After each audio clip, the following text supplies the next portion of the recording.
深水埗區有3大支序，等我話俾你哋知啦。第一序，最早嘅公共屋邨。1953年石硤尾大火之後，政府就決定喺呢度興建石硤尾邨。自此，石硤尾邨就成為香港首個公共屋邨。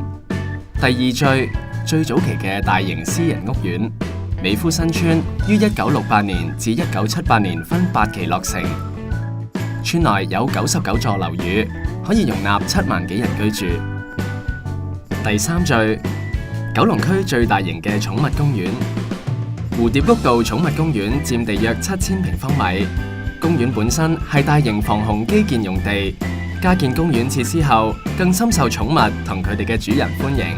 最早嘅公共屋邨、最早期嘅大型私人屋苑同九龍區最大嘅寵物公園，呢3序都係我哋深水埗區引以為傲嘅特色。